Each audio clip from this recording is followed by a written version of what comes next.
Kini kita kita akan masuk pada bagian pendalaman iman tentang tema yang ditawarkan oleh Bapak Gunawan kepada saya untuk kita sama-sama renungkan. Kepahitan menjadi penghalang berkat, benarkah demikian?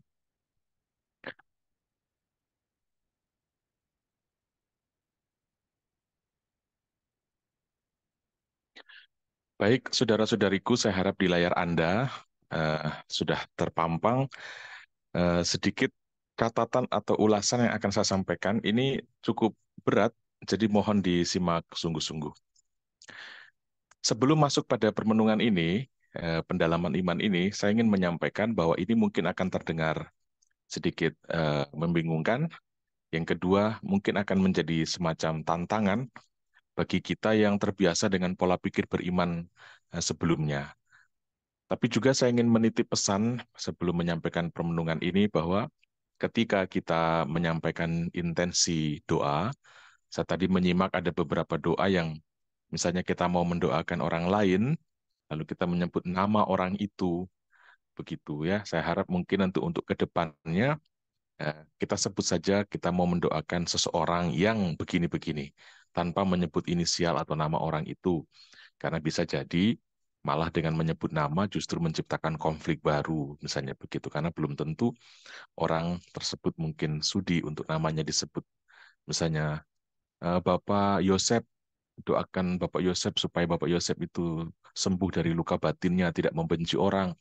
Nah, itu kan kesannya agak kasar, ya.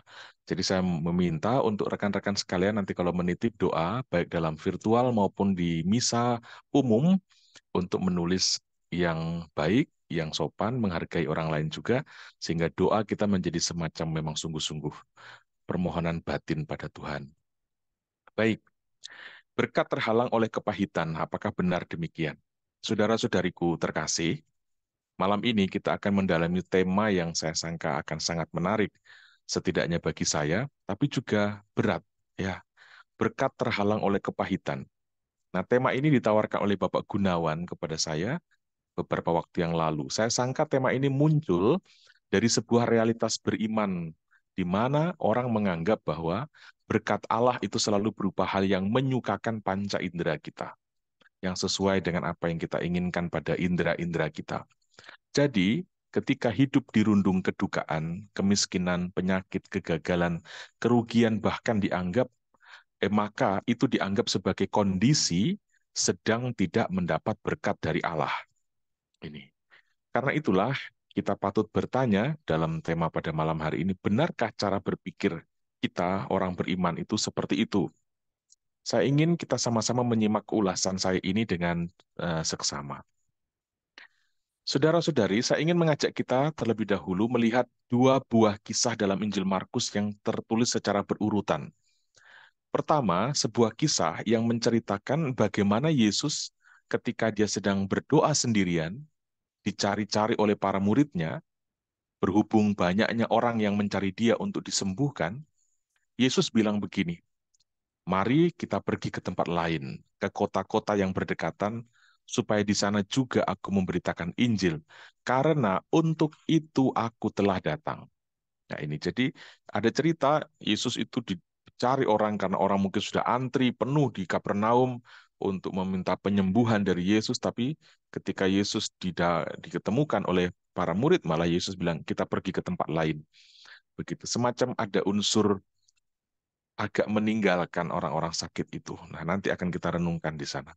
Yang kedua, ada kisah penyembuhan di mana seorang kusta berkata kepada Yesus, kalau engkau mau, engkau dapat mentahirkan aku. Dan Yesus berkata, aku mau jadilah engkau tahir. Nah, saudara-saudari, pernyataan berikut ini saya sangka akan ada di dalam pikiran banyak dari kita sebagai orang beriman. Coba kita simak sama-sama tulisan saya ini. Saya harus berupaya untuk menaklukkan Tuhan, supaya kemauan saya dipenuhi oleh Tuhan.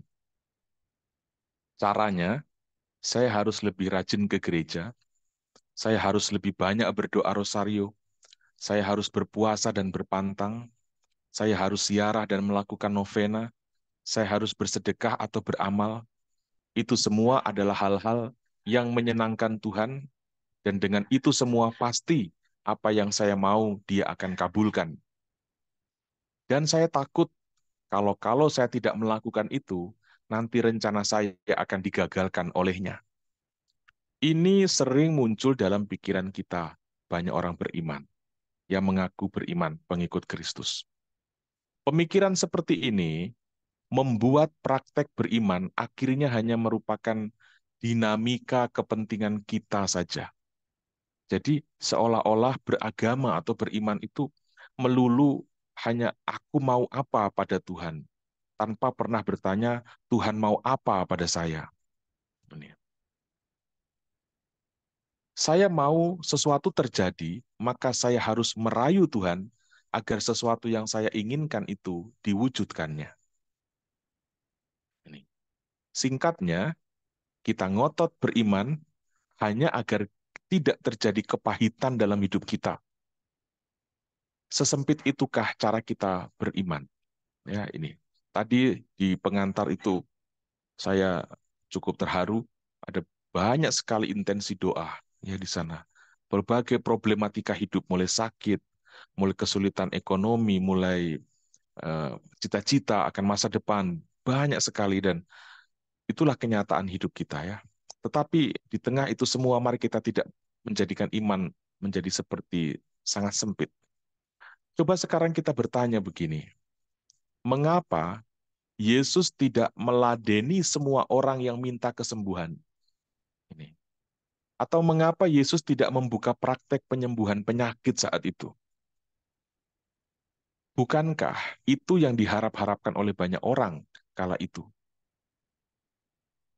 Ini, sekali lagi, coba Anda simak kalimat ini. Mengapa Yesus tidak meladeni semua orang? Tadi dalam kisah Markus itu diceritakan bagaimana Yesus menyingkir.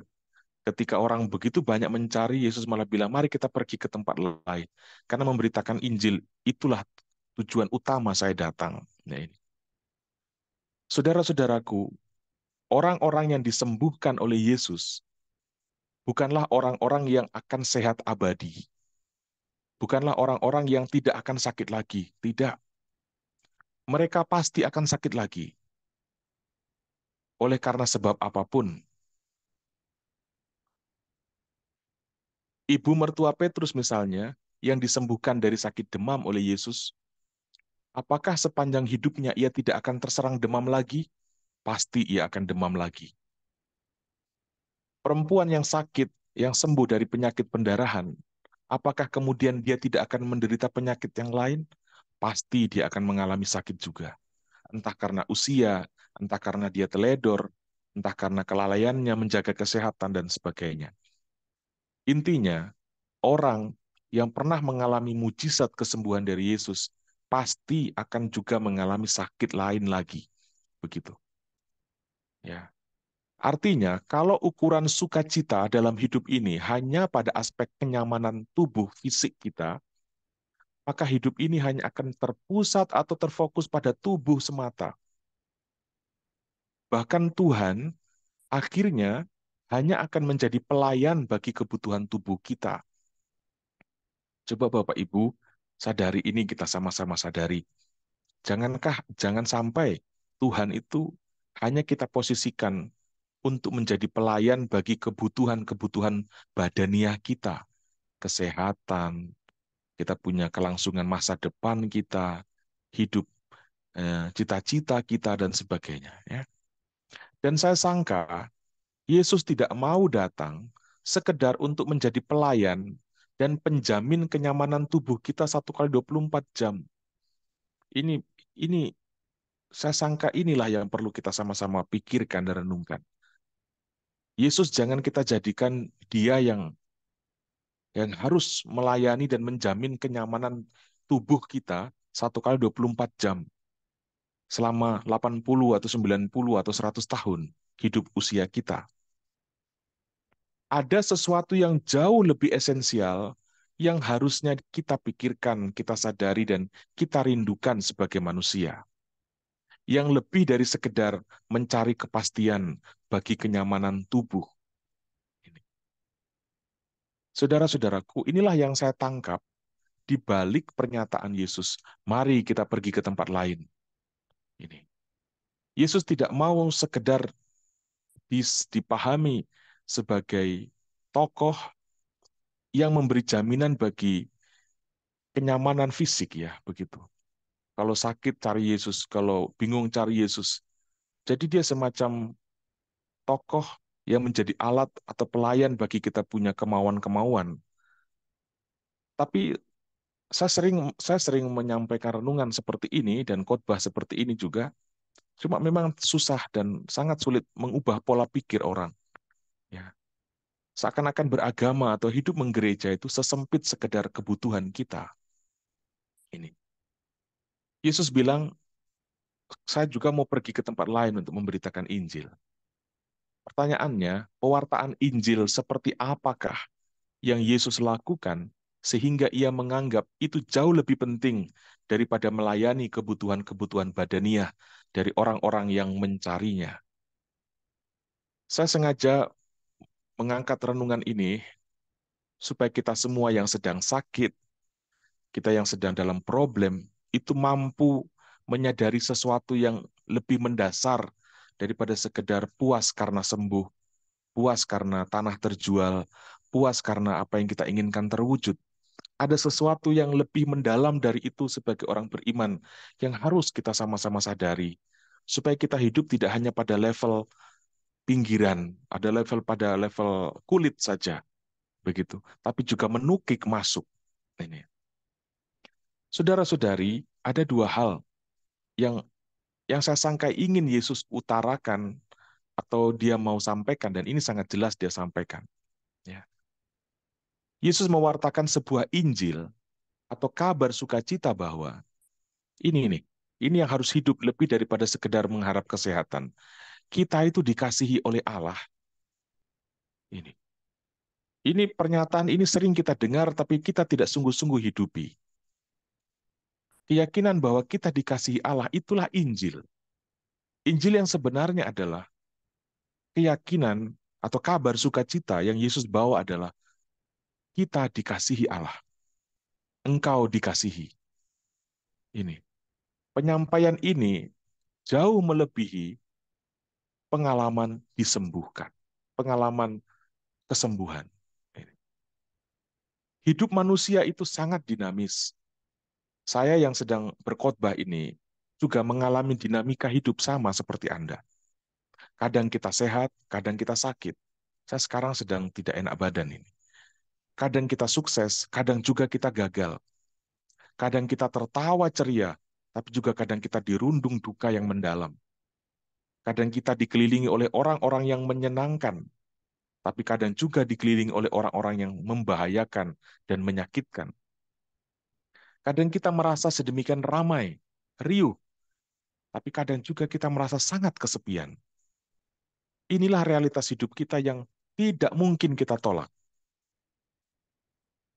Dan beriman itu bukan mendesak Tuhan untuk memilah-milah mana jenis kondisi hidup yang kita suka dan mana yang tidak kita suka. Jadi beriman itu bukan membuang kondisi hidup yang tidak kita inginkan. Ini. Kalau kita menggunakan pola pikir bahwa ciri atau titik puncak dari iman adalah hidup ini akan nyaman, tentram, maka sepertinya itu bukan beriman kepada Kristus. Ya begitu. Kita memohonkan kenyamanan kepada Dia yang mengalami kesakitan di atas kayu salib. Ini kontradiksi sekali sebenarnya. Ini. Ya. Jadi sekali lagi, dinamika hidup kita jelas. Siang, malam, pagi, sore. Kering, basah, lembab. Tetapi panggilan untuk beriman bukan panggilan untuk memilih kondisi hidup seperti apa yang saya mau. Tapi panggilan beriman adalah panggilan untuk bertanya kepada Tuhan, kondisi hidupku yang seperti ini dan apa yang bisa saya buat di tengah kondisi yang sekarang sedang terjadi. Nah, di tengah dinamika sedemikian itu, di tengah kepahitan dan kemanisan hidup ini, harus ada api yang tidak boleh padam dalam diri kita, yakni kepastian iman bahwa kita dikasihi oleh Allah ini, bahwa kita ini anak-anaknya. Ini mungkin kedengarannya klise atau ya sudah kata-kata penghiburan, tapi ini kata-kata yang hidup di tengah dinamika kita yang carut-marut, penuh ketakutan, ya. Tadi katanya ada diganggu roh-roh jahat, begitu semoga semua ruangan, sudut rumah itu ditutup, dilindungi oleh Tuhan. Ya, pandangan-pandangan kita yang seperti itu. Tapi satu hal yang tetap harus hidup di tengah keraguan, di tengah ketakutan, di tengah rasa sakit, di tengah kebingungan, tidak boleh kita lepas dari keyakinan bahwa kita ini dicintai Bapa. Kalau ini hilang, sakit kita itu justru menjadi malapetaka. Ya, sudah sakit, kehilangan iman lagi, begitu. Ya, jadi di tengah dinamika naik turunnya hidup, ada satu hal yang tidak boleh lepas, yaitu keyakinan kita dikasihi Allah. Kita ini anak-anaknya. Dan oleh karena kasih Allah pada kita itulah, maka berkat dari Allah tidak pernah tergantung pada kondisi apakah kita sekarang sedang berada dalam keadaan pahit atau apakah kita sedang dalam keadaan manis. Ketika keyakinan ini menjadi kuat, maka fokus kita bukan lagi pada bagaimana merubah kondisi hidup, tetapi bagaimana kita menjadi tanda berkat sekalipun sedang berada di tengah kondisi hidup yang mungkin seperti sebuah laknat. Saya memberi contoh, mungkin ada yang bingung. Misalnya kita sedang sakit, atau sedang dalam usia renta, atau dalam keadaan terjerat utang, problem hidup tertentu, kesepian, ditinggalkan orang, dan lain-lain. Doa kita, kalau kita mengaku beriman, doa kita harus beranjak dari doa kekanak-kanakan menjadi doa yang lebih dewasa, gitu. Ya.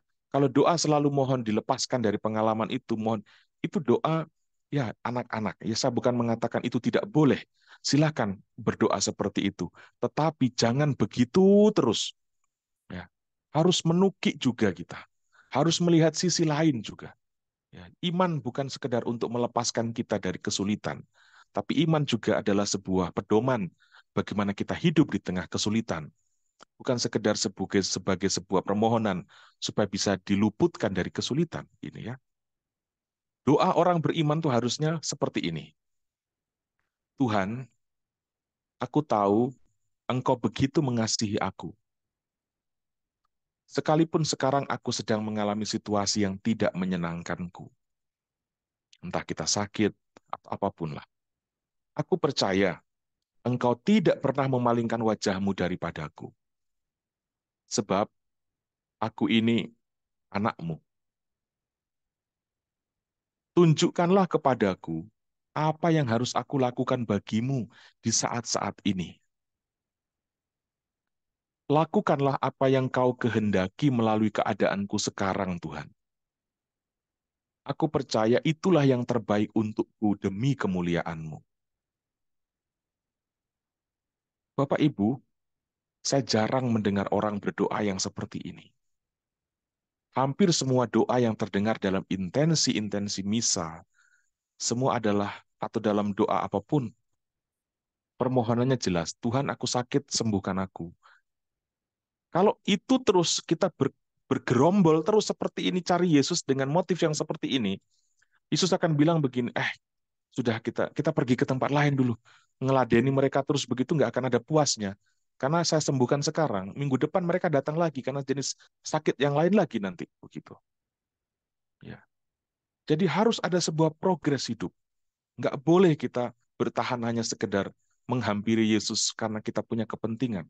Itu tidak keliru, tetapi kita perlu beranjak. Jangan jangan diam pada pemahaman yang begitu terus. Ya.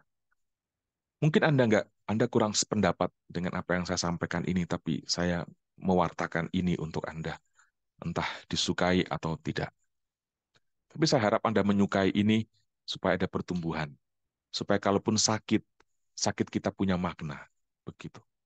Sekalipun kita tidak sembuh-sembuh, kita mampu menghadapi ketidaksembuhan kita dengan arti. Kita pergi kepada Bapa tidak dengan mengutuki Bapa.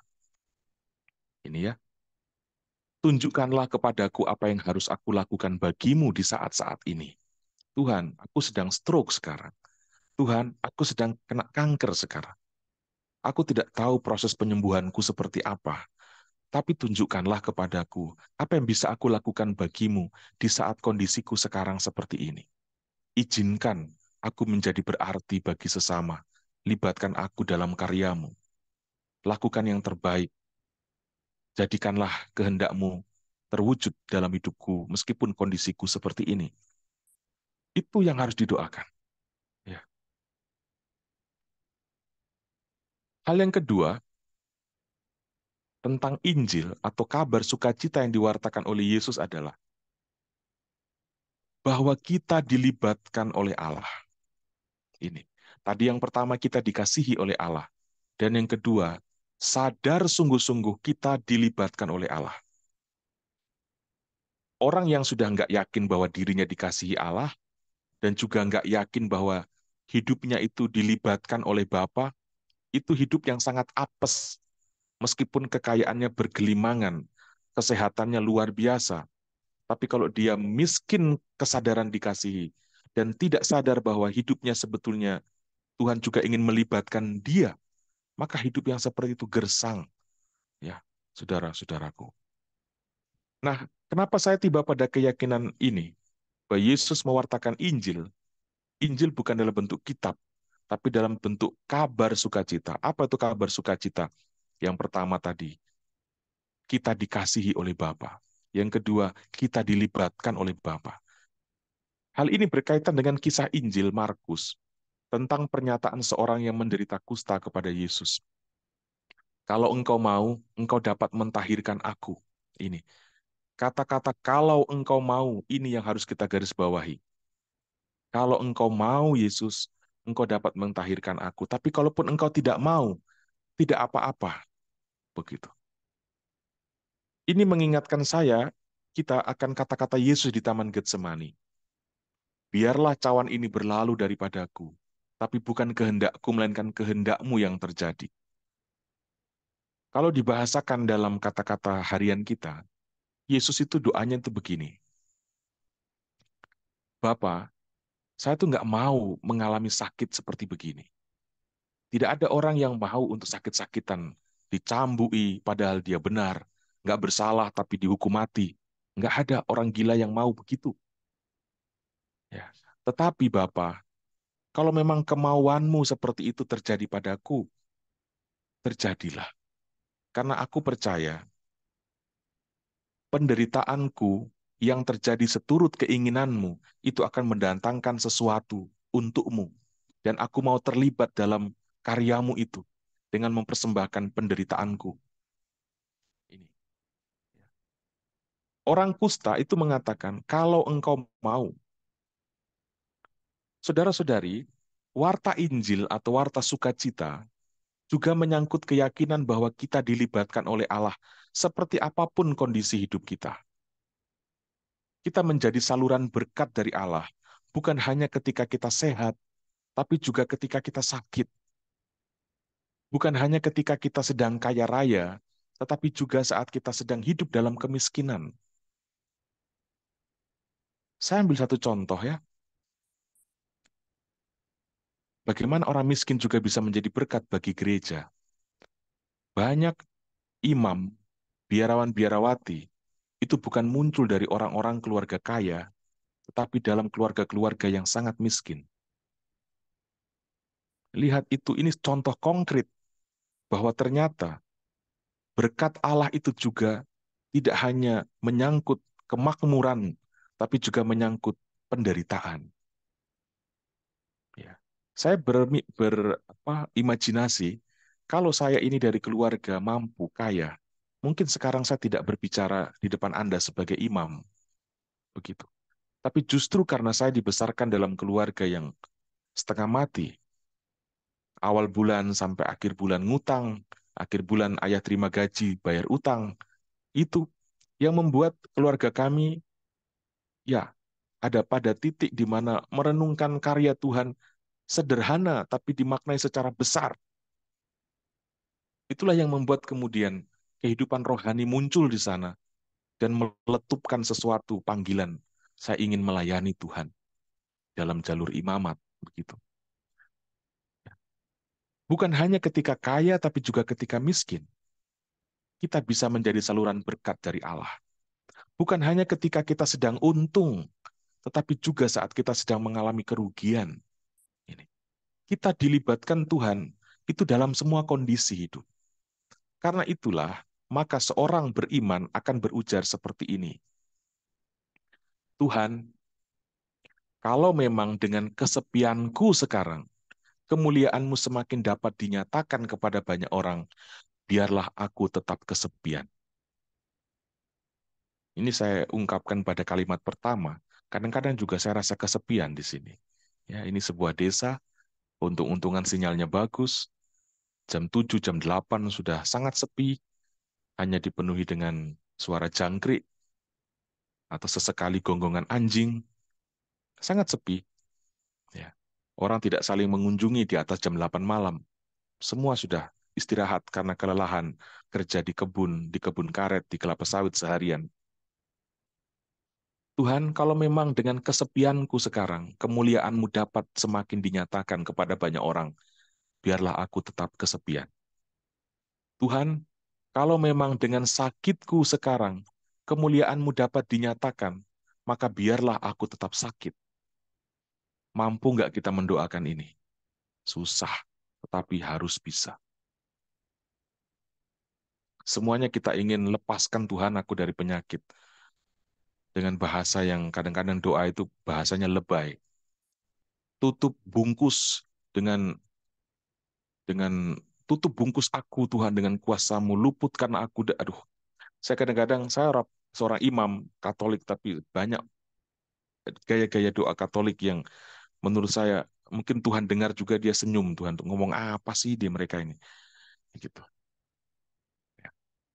Tuhan, kalau memang dengan sakitku sekarang kemuliaan-Mu dapat dinyatakan, maka biarlah aku tetap sakit. Ada sebuah film, saya lupa judulnya apa. Ada sebuah keluarga, anaknya itu pintar sekali. Umur 3-4 tahun tapi bisa banyak bahasa. Ya, umur 5 tahun kalau tidak salah atau 6 tahun, pintar sekali dan sangat cerdas. Tiba-tiba anak ini sakit dengan penyakit yang belum ada obatnya saat itu. Orang tuanya sangat stres dengan penyakit anaknya ini. Mereka sangat sayang dengan anaknya dan tak mau anaknya mati.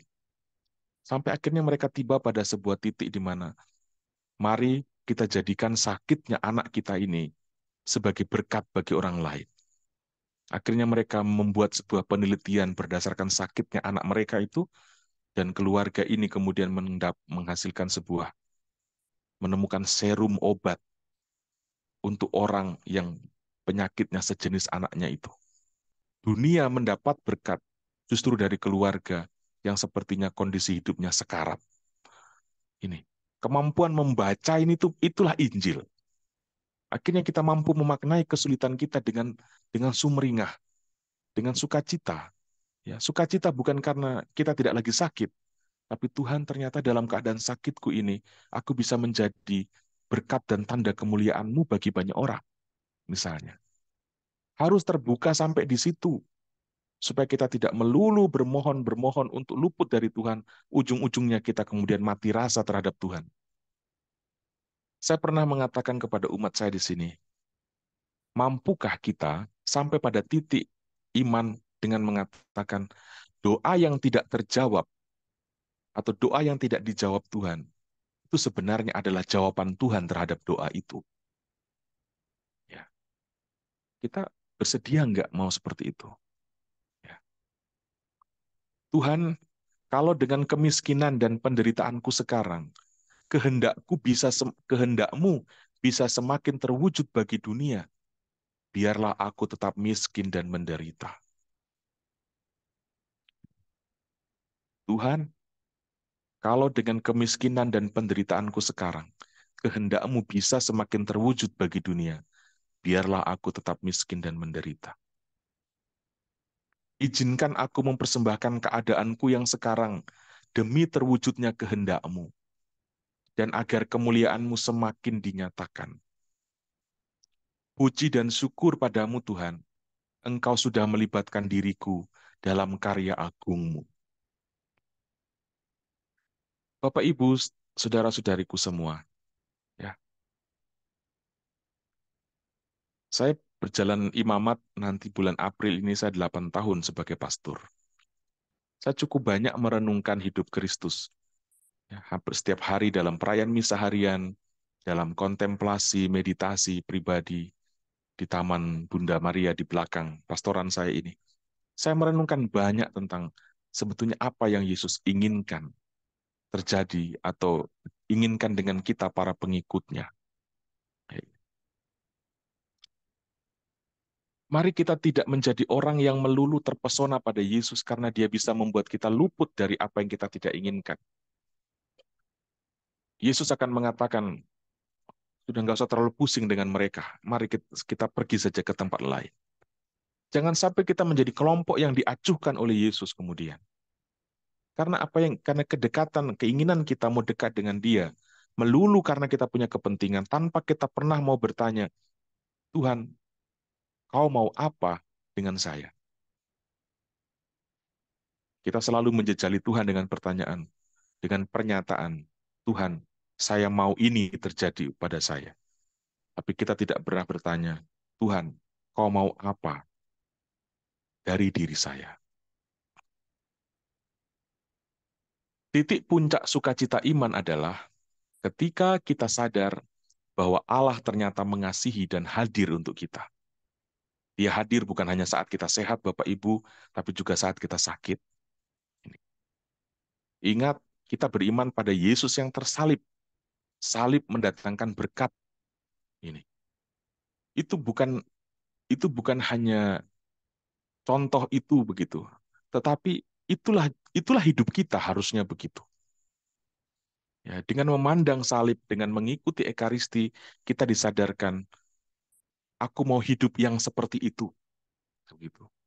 Bukan sekedar Tuhan mau merubah hidup saya, tetapi saya ingin terlibat dalam hidup Tuhan itu. Ini saya bingung membahasakannya. Titik puncak sukacita iman adalah ketika kita sadar bahwa Allah ternyata mengasihi dan hadir untuk kita. Ya, hadir apapun di tengah kondisi kita apapun. Jangan pernah mengabaikan keyakinan ini. Anda rugi sekali. Ya. Di jalan dimanapun Anda berada, dalam kerja, dalam pergumulanmu, di dalam kesulitanmu, tetap yakini betul-betul Tuhan itu sayang dengan saya. Tuhan itu mengasihi saya. Saat ini dia hadir dengan saya. Itu harus ada.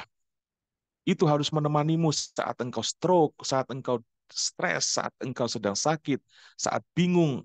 Jangan pernah mengabaikan ini. Dan yang kedua, Allah itu ternyata melibatkan saya. Ini juga harus tetap hidup. Ya. Supaya apa? Supaya kita sadar bahwa meskipun saya sekarang sedang ditipu orang, tapi kita tanamkan pada diri kita, meskipun kondisi saya sekarang sedang sakit hati, saya tetap ingat bahwa dalam sakit hati ini juga Tuhan tetap mau melibatkan saya. Sehingga apa yang bisa saya buat di tengah sakit hati ini, itu kepahitan hidup tidak akan menjadi penghalang bagi sukacita hidup ini. Sekali lagi, orang yang beriman tidak akan tergantung pada hidupnya itu pahit atau manis. Karena hidup orang beriman tergantung pada keyakinan dasariah dirinya, api dalam dirinya, bahwa dirinya dikasihi dan dirinya dilibatkan Tuhan. Bukan tentang kondisi yang bisa berubah-ubah, tapi tentang isi dari hati itu. Sebab ternyata baik hidup maupun mati, kita adalah milik Kristus. Ini. Rasul Paulus bilang dengan bahasa yang sangat terkenal. Sebab jika kita hidup untuk Tuhan. Jika kita mati untuk Tuhan. Ada sesuatu yang kurang di tengah ini. Jika kita sakit untuk Tuhan.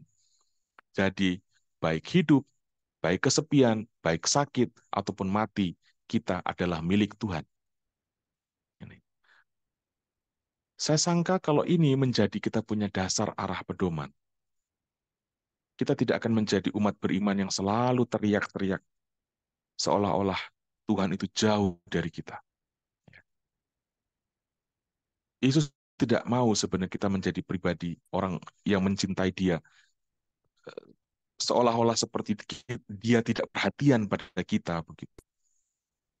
Yesus perhatian pada kita, tapi kita harus sadar perhatian Allah pada kita bukan untuk mengubah pakai bahasa, bukan untuk mengubah kenyataan atau takdir hidup kita, bahwa kalau manusia itu harus, ya namanya hidup di Indonesia, harus ada panas, harus ada musim hujan, harus ada musim kering. Ya, kalau tinggal di Eropa, musim salju ya harus kedinginan. Jadi saya beriman supaya kok musim salju saya tetap hangat. Saya beriman kalau musim hujan supaya saya tidak kebasahan kalau ke kantor. Bukan itu tujuan Yesus itu datang ke dunia. Bukan supaya kalau saya makan sembarangan saya tidak kena kanker. Bukan. Yesus tidak memikirkan hal-hal yang seperti itu. Bukan karena apa? Karena saya tidak mampu mengolah emosi saya, akhirnya saya terperangkap, jatuh, stres, depresi, stroke. Ya. Jadi saya beriman supaya meskipun saya hidupnya nggak karuan, saya tetap sehat. Bukan. Sekali lagi bukan seperti itu. Ya. Bapak Ibu, perbedaan sangat besar antara agama Kristen, Katolik dengan agama-agama lain mungkin yang memiliki pandangan seperti yang saya katakan. Beriman sebagai orang Kristen adalah beriman dengan keyakinan dasar kita dikasihi dan kita mau dilibatkan Tuhan. Jadi, mari kita menjadi pribadi yang sadar kita dimiliki oleh Kristus kondisi apapun. Ya, jangan pernah buang keyakinan dasariahmu bahwa engkau dicintai Allah dan engkau sedang dilibatkan oleh Allah. Kondisi hidup kita sakit, sehat, miskin, kaya, menderita, dan lain sebagainya, itu semua bisa menjadi ladang subur untuk menjadi berkat. Ya. Seorang pastor dengan kesepiannya, dengan tidak menikahnya, dengan menahan hasratnya, dia mendatangkan berkat bagi orang lain. Apakah dia menderita dalam arti tertentu jika dibandingkan dengan orang lain? Ya, kita katakan, kasihan sekali Romo. Bahkan ada ibu-ibu yang gendong anaknya. Lalu saya bilang, nanti jadi Romo ya nak. Ibunya langsung bilang, hus, jangan Romo. Kasihan Romo kok jadi, kalau dia jadi Romo. Lihat. Karena pandangan orang jadi Romo itu menderita. Tapi kita tidak sadar penderitaan yang mendatangkan berkat. Saudara-saudari, sedikit itu pendalaman iman dari saya untuk Anda. Semoga menyinggung. Ya, saya harap Anda tersinggung dan berpikir. Kalau nggak bingung, kalau nggak tersinggung, berarti dari tadi Anda nggak mikir. Gitu. Tuhan Yesus memberkati kita semua. Amin. Terima kasih Romo Aba untuk pendalaman imannya kali ini. Berkat terhalang oleh kepahitan. Sangat dalam sekali renungannya dan sangat berarti. Karena kehidupan kita, perjalanan hidup kita itu bukan dinilai dari uh, su- bukan sukacita ya, yang ria-ria-ria, tapi lebih dari itu bahwa dimanapun dalam keadaan apapun kita tetap dikasih Tuhan, tetap dilibatkan Tuhan, Tuhan tetap bersama kita. Terima kasih Romo Aba. Nah, baik sekarang Bapak Ibu, karena seperti tadi yang diinformasikan oleh Pak Gunawan bahwa mohon maaf Romo dalam kondisi yang kurang baik, eh, tapi kita bersyukur karena dengan kondisi Romo yang kurang baik kita mendapatkan hal yang sangat mendalam dan bekal untuk perjalanan siarah kita di dunia. Baik, untuk sesi tanya jawab, mohon maaf, mungkin kita tahan dulu, tapi kita buka untuk sharing, Bapak Ibu, mungkin dari perjalanan hidup selama ini dihubungkan dengan pendalaman yang tadi Romo Aba berikan, mungkin ada yang diingat atau yang ingin dibagikan sebagai berkat untuk kita semua, dipersilakan. Mungkin kita buka sharing dua dulu, Pak Gunawan. Enggak. Kita foto-foto dulu, Oh, apa? oke, sorry. Baik, kalau begitu sebelum kita ada Bapak Ibu yang sharing, kita foto dulu untuk sesi foto. Untuk Ibu Silva, mohon bantuan kita untuk mengambil foto. Dan untuk Bapak Ibu, mari kita buka kamera kita agar kita bisa berfoto bersama. Karena ini kesempatan yang sangat berrahmat, kita didampingi Romo Aba, Romo Deso katanya ya Romo. Ya Romo Aba Yohanes Sutanto, MSc, Misionaris Hati Kudus Yesus ya Romo. Baik, kepada Ibu Silva, sudah siap Ibu? Sudah siap, Apa masih Bu ada Firly. yang kameranya masih ditutup? Mohon dibuka, kita foto bareng. Ya, mohon Bapak Ibu berikan senyum yang terbaik. Ya Romo, supaya tidak ada kepahitan. Satu, dua, tetap sukacita ya Bapak Ibu. Tiga, sudah Ibu Firly. Ya, baik. Terima kasih, Bu Silva. Baik, sekarang kita buka sharing. Siapa yang mau mungkin bisa langsung unmute. Kita buka dua sharing dulu supaya tidak terlalu lama karena nanti Romo Aba tetap menunggu kita untuk nanti penutupnya kita akan mendapat doa penutup dan berkat. Baik, siapa yang mau mungkin sharing? Boleh saya ya, Firly? Boleh, boleh, silakan. Oke, selamat malam Romo Aba dan teman-teman semua. Terima kasih untuk kesempatannya. Kalau tadi Romo Aba bilang mengharapkan kita tersinggung supaya kita mikir, saya jujur sangat tersinggung, Romo. Dan saya merasa saya seperti ditampar, iya digaplok gitu nih. Suami saya juga tadi dengerin uh, sharing dari pendalaman iman yang Romo sampaikan. Semalam saya baru, bukan semalam ya,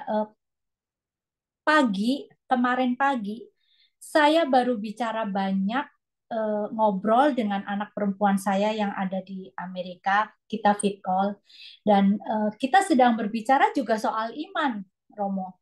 Sampai saya bercerita, kami bercerita tentang doa. Kenapa ya, Mam? Ini doa begini-begini, suka sepertinya Tuhan nggak dengar. Terus saya bilang, iya, iya, Ra. Anak saya namanya Aurora, Romo. Jadi saya panggilnya Ra. Iya, Ra. Iya. Mama juga suka gitu, suka merasa kalau kita doa, kok Tuhan kayaknya nggak dengerin ya. Kita udah bersimpu, kita sudah sampai terkadang nangis. Sepertinya Tuhan tuh nggak peduliin. Sampai satu titik ya, Romo. Saya sampai bisa mengalami gini. Akhirnya karena merasa seperti diabaikan. Kalau bahasa anak saya, kita seperti di abandon ya, Mam, sama Tuhan. Iya, betul. Sampai saya mengatakan, ya sudahlah Tuhan, suka-sukamulah kau mau apa.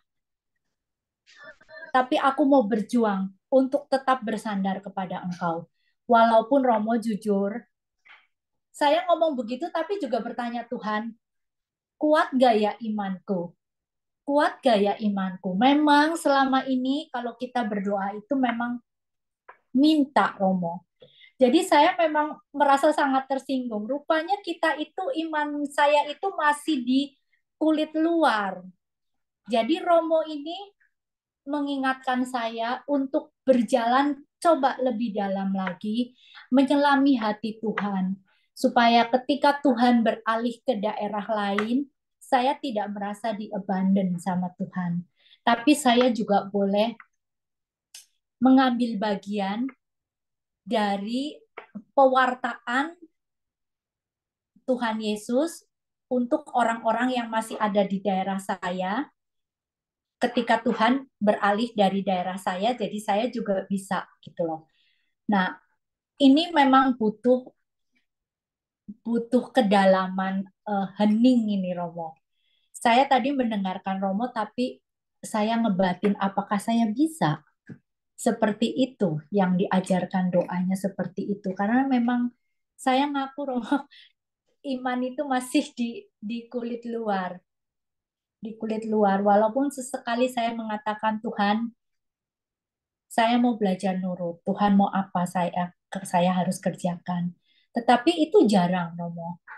Memang kita kalau doa tuh banyak minta. Dan terima kasih Romo malam hari ini kekecewaan saya, pertanyaan-pertanyaan saya yang suka sambil kerja jelimet, saya mikir sendiri kok Tuhan begitu ya. Tapi kok Tuhan minta begini. Tapi ketika aku kerjakan kok Tuhan jawabnya begitu. Kok Tuhan tidak tidak beri saya kepastian, tidak beri saya jawaban seperti yang aku minta. Nah, malam hari ini saya terjawab Romo Abah. Terima kasih Romo. Jadi saya mau belajar untuk berjalan lebih dalam lagi sesuai dengan iman yang Romo tadi ajarkan juga di dalam hal berdoa. Terima kasih ya Romo, nanti saya akan cerita ke anak saya. Baik, Romo. terima kasih Ibu Vivi. Jadi banyak sekali yang tercerahkan. Hidup ini mungkin sedikit pengalaman. Jadi izin sharing ya Romo. Saya ini apa namanya? Saya senang dengan pendalaman kali ini. Apa namanya? Tanggal 24 Desember kemarin adik saya meninggal. Jadi saya ada 2 orang, saya kakak, adik saya meninggal dengan 4 orang anak. Prosesnya itu sangat cepat, masuk rumah sakit tanggal 23 Desember, meninggal tanggal 24 Desember. Masuk masih sadar paginya, begitu sorenya langsung tidak sadar. Puji Tuhan sekali menerima sakramen perminyakan dari Romo, kemudian besoknya meninggal. Jadi itu buat saya wah, karena sepertinya kado Natal kali ini untuk keluarga saya itu wah, tidak mudah untuk menerima, tapi saya selalu berpikir bahwa Tuhan, apa yang Tuhan berikan itu baik. Syukurnya saya itu senang sekali dengan moto Fiat Voluntas Tua. Jadi itu yang saya dalami, tapi sebagai manusia saya sangat rapuh. Cuma kemudian saya mengolah lagi itu, saya pikir apapun yang Tuhan berikan, itu pasti yang terbaik dan saya tidak sendiri. Tuhan akan terus bersama saya. Jadi mungkin sekedar sharing seperti itu. Nah, baik. Mungkin ada Bapak Ibu yang mau sharing lagi? Dipersilakan.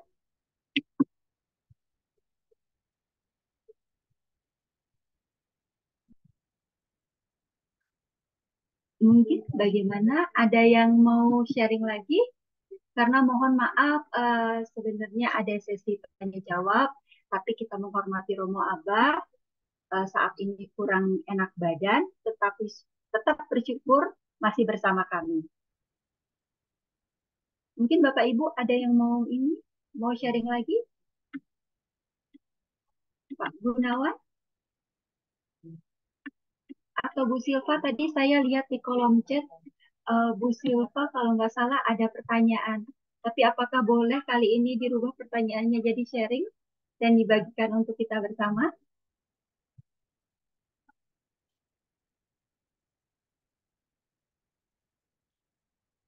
Baik, bagaimana Pak Gunawan? Oh, oke, silakan Bu Silva. Ya, Terima Romo, kasih. terima kasih Bu Firly.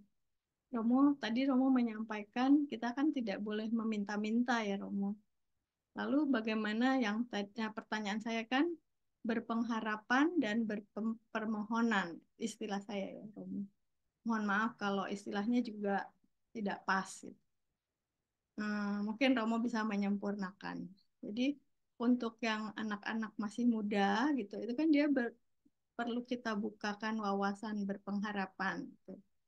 Nah, titiknya supaya tidak kebablasan itu bagaimana, dan kalau berpermohonan kan lebih ke kesenangan ya, kesenangan duniawi gitu. Kalau berpengharapan konotasinya lebih ke sukacita. Jadi ada keselarasan antara dia bisa ngerem untuk mendapatkan kedamaian tapi lebih ke spiritual.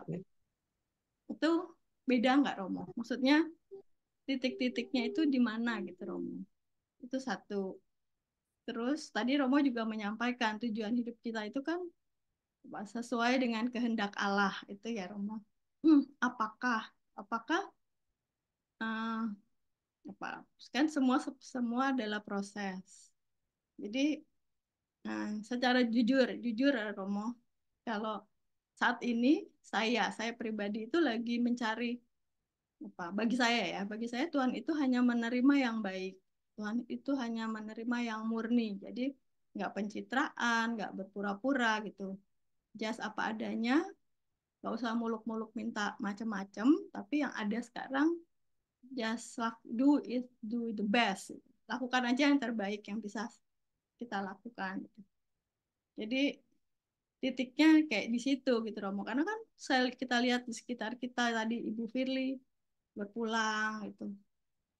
Kayaknya ya antara walaupun udah banyak, udah biasa, tapi kan tetap hati kita ini merasa kehilangan. Jadi itu sih Romo. Jadi saya butuh kayak pencerahan titik-titiknya itu supaya nggak kebablasan itu bagaimana gitu Romo. Kasih.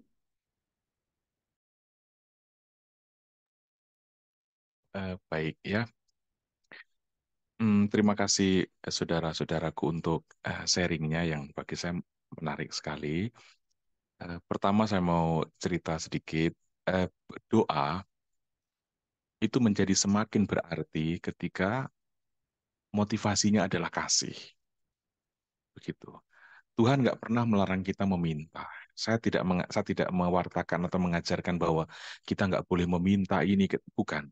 Bukan begitu. Tapi saya justru mengajak sebenarnya, mari kita tadi seperti sharing pertama ya, kita nggak hanya jalan di tempat begitu, tapi eh, ada progres hidup kita ini.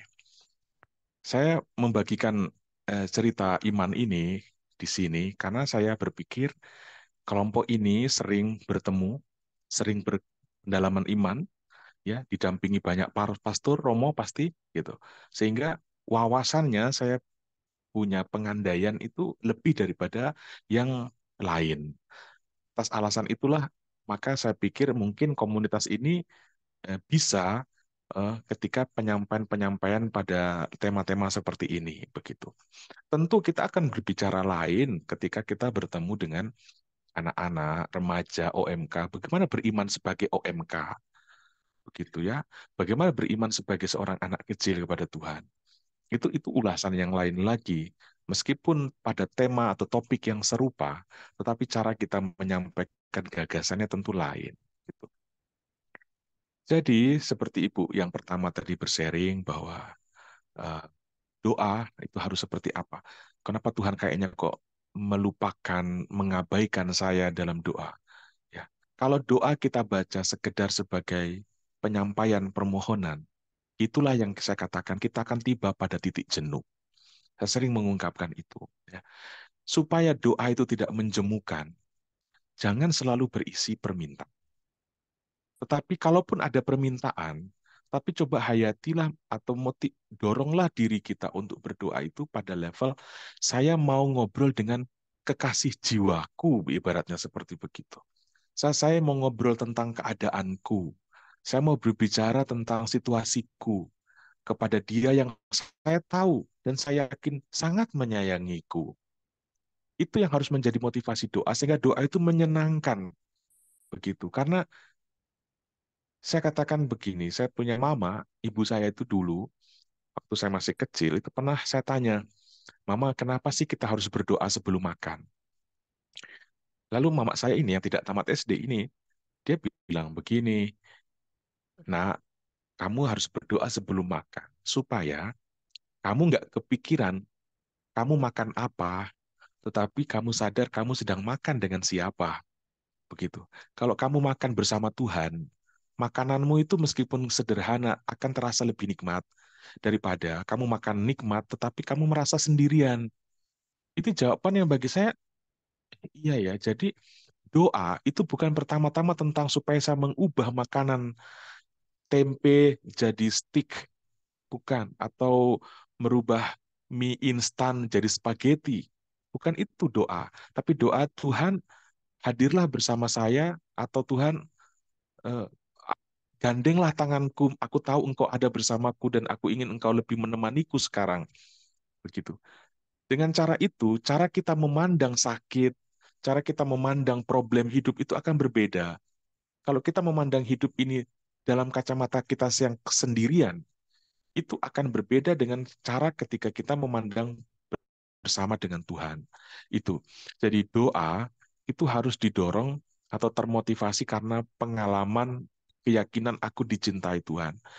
Kalau orang yang tidak merasa dicintai Tuhan, lalu dia berdoa, itu percaya, itu kita hanya tinggal butuh waktu berapa lama dia akan berhenti. Begitu. Tetapi kalau doa itu muncul dari sebuah relasi iman, relasi batin, itu akan membuat kita, meskipun sepertinya kita ngomong dengan urangan hampa, tetapi ada sebuah pada titik tertentu kita merasa ada Tuhan bersamaku sekarang. Itu loh. Ini yang saya tadi yang ingin ajarkan untuk kita semua. Mari kita beranjak pada level bukan sebagai Tuhan yang maha kuasa yang tinggal main sulap. Oh, dia sudah misa 10 kali, jadi doanya saya kabulkan 15%. Oh, dia sudah nyumbang banyak ke gereja, saya kasih kabulkan ya 25% lah. Bukan, bukan seperti itu. Tapi kebanyakan kita masih begitu mikirnya. Itulah yang maksud saya tadi. Mari kita mengukur berkat tidak tergantung kepada kondisi kita. Terus eh, sharing dari ibu yang kedua, dia tentang Tuhan tidak, eh, memang betul bahwa apa yang Tuhan lakukan itu yang terbaik bagiku. Tapi hati-hati dengan kata-kata ini juga, bahwa kalau kita berpikir seperti itu boleh untuk memberikan kekuatan pada kita. Tapi ada sisi lain yang mesti kita sadar bahwa penyakit itu bukan Tuhan yang buat, begitu. Jadi kalau kita mengatakan bahwa kematian adikku itulah yang terbaik yang Tuhan buat, hmm, oke, mungkin secara pribadi kita bisa mengatakan itu, tetapi itu bukan menjadi konsumsi atau bahasa umum. Karena itu akan menciptakan sebuah cara berpikir, oh Tuhan yang membuat dia mati, Tuhan yang membuat dia sakit, Tuhan yang membuat dia kaya, Tuhan yang membuat dia miskin. Padahal sebetulnya bukan begitu. Itu dimensi real dari hidup kita. Bahwa kita ini lahir dan kita akan meninggal. Bahwa kita sakit, bahwa kita ini. Mungkin ilmu kedokteran kita nanti pada tahun keberapa akan lebih maju dan mampu mendeteksi ketika lahir, oh bayi ini nanti hidupnya itu hanya paling lama 30 tahun. Mungkin. Mungkin akan ada ilmu kedokteran yang bisa seperti itu mendeteksi. Dan nggak ada yang bisa merubah misalnya. Bisa jadi. Mungkin kita sekarang belum tahu itu. Artinya apa saya mau katakan? Pengalaman-pengalaman sakit, pengalaman kematian, duka cita, itu real, mau tidak mau kita hadapi. Hanya frekuensi, waktu, dan kesempatannya yang berbeda-beda. Tetapi kenyataan itu semua orang akan hadapi. Bukan bahwa Tuhan yang membuat gunung meletus di Flores, bahwa Tuhan yang membuat gunung Merapi tiba-tiba meledak dan menghanguskan Mbah Marijan. Bukan. Bukan cara begitu pikirnya. Akhirnya lalu kita sebagai orang beriman mengatakan, oh kematian Mbah Marijan itulah yang terbaik yang Tuhan buat. Bukan, bukan begitu. Ya. Tuhan saya pikir nggak masuk pada level-level seperti itu. Ketika ciptaannya itu bekerja atau dinamika ciptaannya itu jadi seperti terbet ya bekerja sesuai sistem ciptaan, itulah kesempurnaan. Misalnya begini, kalau ada manusia yang tidak bisa sakit, itu tidak sempurna manusia itu. Kalau ada manusia yang tidak bisa menangis, itu nggak sempurna ciptaan Tuhan itu. Kalau ada gunung berapi yang tidak tidak bisa meletus padahal berapi, itu berarti ada yang salah dengan sistem itu, begitu. Ketika dulu Allah mengatakan semua ciptaan itu baik adanya, artinya apa? Sistemnya itu jalan. Bahwa ada kelahiran, akan ada kematian. Kalau dia naik pohon 5 meter, dia jatuh, itu pasti ada kakinya keseleo, patah atau apa. Itu sistem ciptaan dalam arti itu yang kalau itu jadi, itulah kesempurnaan. Begitu. Jadi eh, kita nggak bisa melari dari atau menolak realitas hidup itu. Padang gurun harus kita lewati. Kalau di daerah Timur Tengah, dari titik satu ke titik lain, ya mau tidak mau dia harus melewati padang gurun. Nggak ada jalan lain lah ibaratnya gitu. Jadi padang gurun itu bukan pilihan. Sakit atau apapun itu bukan pilihan, tapi sebuah kenyataan yang mau tidak mau harus kita hadapi. Begitu. Nah, cara kita menghadapi itulah tadi yang saya sharingkan dalam ulasan malam hari ini, menyangkut bagaimana kita tidak menilai kepahitan sebagai seolah-olah Tuhan tidak bekerja di dalamnya. Atau berkat tidak akan muncul kalau ada kepahitan. Seperti itu ya. Tidak. Kondisi tidak menjadi penghalang bagi Tuhan untuk mengasihi kita dan untuk melibatkan kita. Dan yang ketiga tadi, untuk saudaraku yang sharing terakhir, itu tadi ya, eh, Tuhan tidak pernah melarang kita meminta. Tidak pernah. Bahkan dia bilang, mintalah maka kamu akan diberikan. Bapa manakah yang memberikan ular atau kalajengking kepada anaknya yang minta roti, begitu.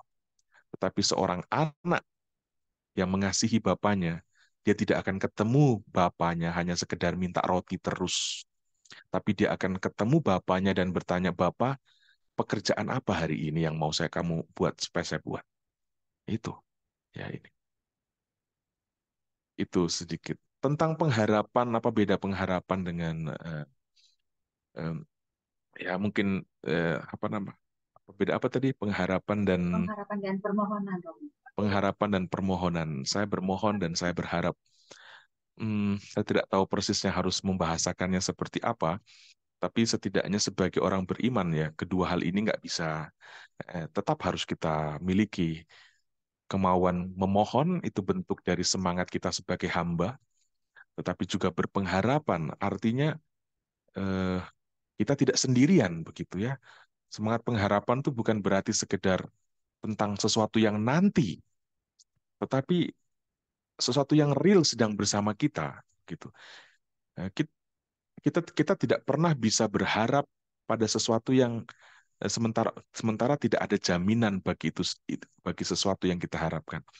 Nah, dalam konteks iman, permohonan dan pengharapan adalah sesuatu yang menjadi ciri khas dari iman.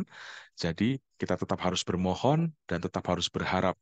Berharap bukan berarti menunggu waktunya, bukan, tapi apa ya?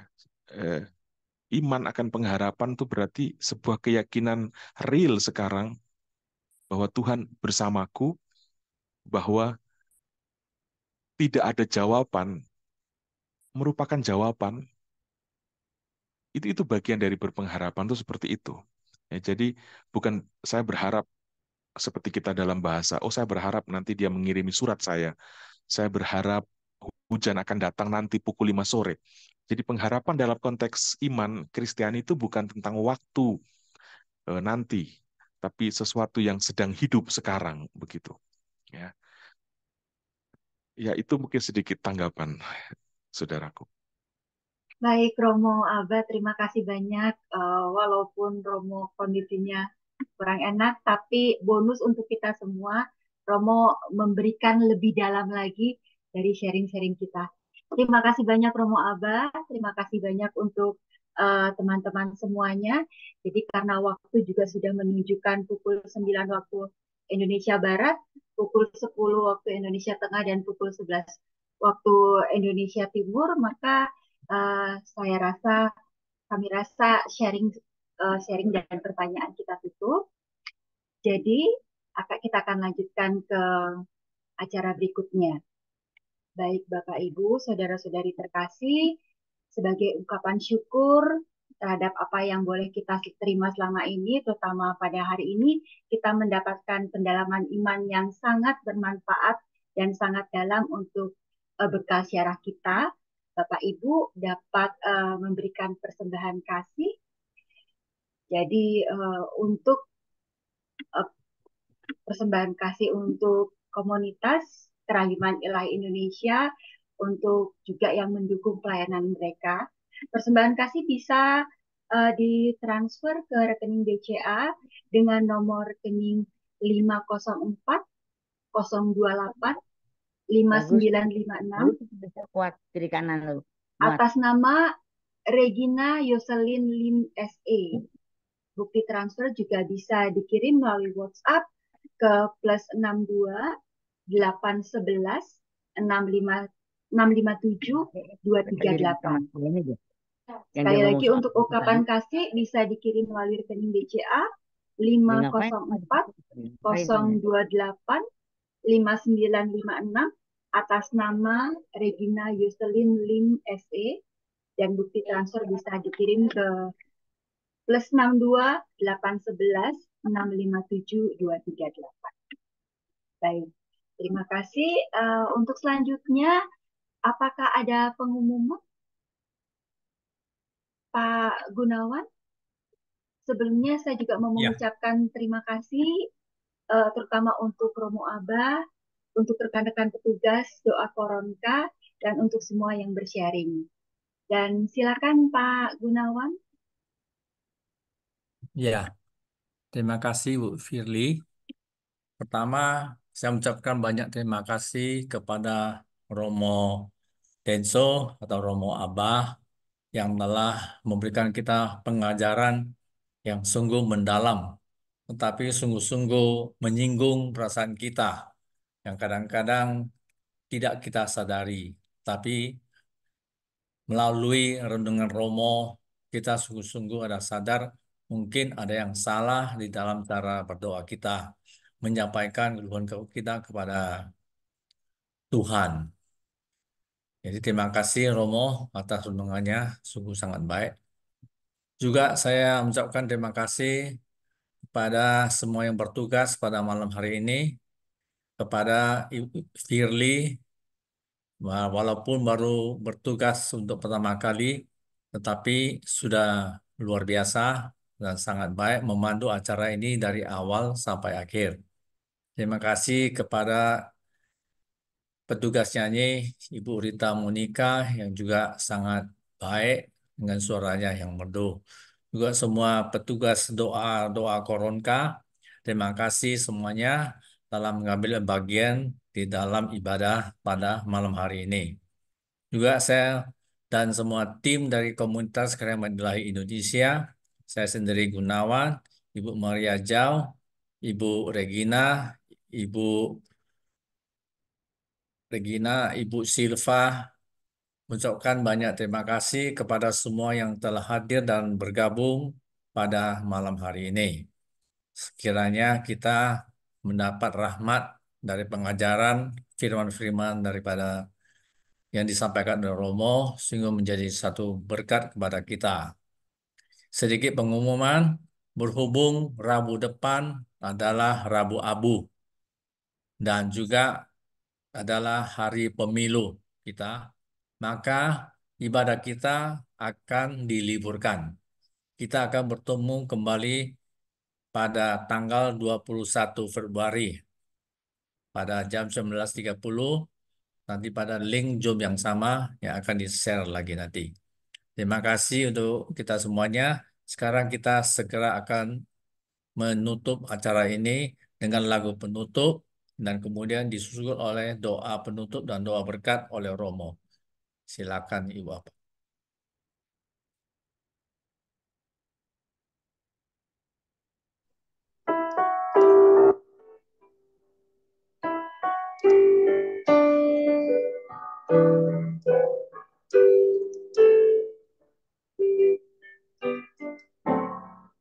Terima kasih Tuhan untuk kasih setiamu yang ku alami dalam hidupku.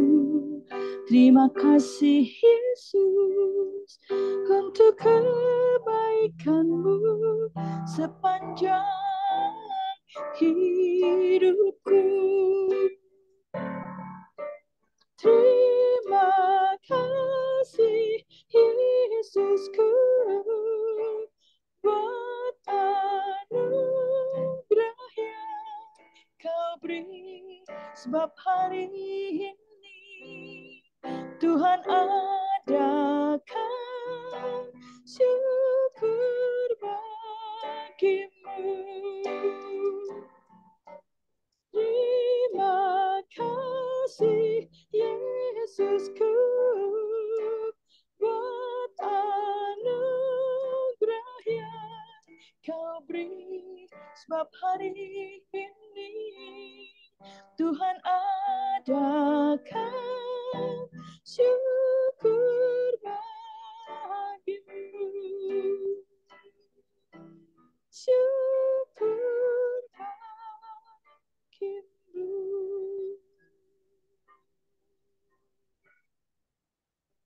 Saudara-saudari, mari kita menutup perjumpaan kita dengan berdoa. Demi nama Bapa dan Putra dan Roh Kudus. Amin. Amin.